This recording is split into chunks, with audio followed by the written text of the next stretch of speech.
un piccolo merito che era questo. Io mi sono proposto come esempio negativo, il senso era questo: se ce la fa uno come quello lì, ce la possono fare tutti. Noi, io, Siusi, abbiamo organizzato un primo giro del mondo, ci siamo armati una barca, ce la siamo pagata con delle cambiali, l'abbiamo comperata in un fallimento, pagandola a peso, e poi abbiamo organizzato nella nostra totale inadeguatezza e incompetenza un vero giro del mondo che avete visto in qualche modo documentato dal video che è andato all'inizio. Questo per innanzitutto dimostrare a noi stessi e poi agli altri che la vela non è uno sport per pochi, non è come dire legata solo a grandi imprese di carattere sportivo, ma si può anche praticare, diciamo, armati di curiosità e di disponibilità. In questo senso, questo matrimonio tra i velisti per caso e Pigafetta 500, di cui parleremo, è un buon matrimonio, nel senso che in realtà ci sono due elementi importanti. Da una parte il senso che tutti possono andare in giro per il mondo in barca, e andare in giro per il mondo in barca è una cosa molto interessante, molto divertente, molto stimolante, non è pericolosa se si rispettano naturalmente una serie di precauzioni. E dall'altra Pigafetta 500, sempre l'avete visto nel video iniziale, è un'impresa promossa, qui ci sono alcuni dei protagonisti di Pigafetta 500, promossa da un gruppo di appassionati per ripercorrere la rotta di colui che per primo ha fatto il giro del mondo e poi è riuscito a raccontarlo, che è appunto Antonio Pigafetta. Magellano, che era il capo spedizione, non è sopravvissuto, quindi in realtà l'impresa è più di Pigafetta che di Magellano.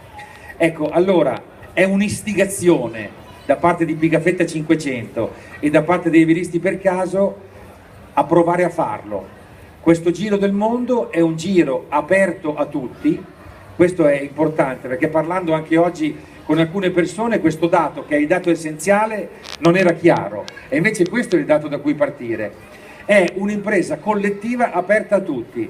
Uno vede il programma e dice: io vorrei andare a fare quella tappa lì, o perché è particolarmente interessante, o perché per alcuni, diciamo così, sportivi della vela è particolarmente impegnativa, o perché è particolarmente divertente e turistica. Queste sono le tappe che interessano di più a me.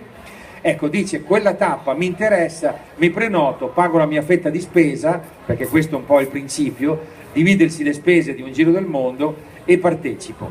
E questo è il succo dell'impresa, perché è un'impresa collettiva aperta a tutti, perché di persone, di addetti ai lavori, di sportivi che fanno il giro del mondo, è pieno il mondo a questo punto, ma diciamo può interessarci dal punto di vista così sportivo, dal punto di vista della performance, il record, eccetera eccetera. Si parlava oggi con Cino, ci sono dei paesi come la Francia o la Gran Bretagna che sono all'avanguardia in questo, hanno una partecipazione popolare incredibile alle manifestazioni sportive legate alla vela. L'Italia stranamente arranca, cioè da noi c'è ancora l'idea che la vela sia uno sport per pochi. Cino, organizzando i suoi giri d'Italia, ha dimostrato a tutti che la vela può essere una magnifica festa aperta a tutti. Noi, facendo i velisti per caso e facendo una serie di puntate in televisione, abbiamo cercato di far passare quest'idea. L'idea di Pigafetta 500 è proprio rendere concreta questa cosa. Il nostro primo giro del mondo l'abbiamo socializzato, l'abbiamo fatto in un gruppetto, ma eravamo poi alla fine pochi. Il discorso di Pigafetta invece dovrebbe essere aperto, è aperto a centinaia di persone.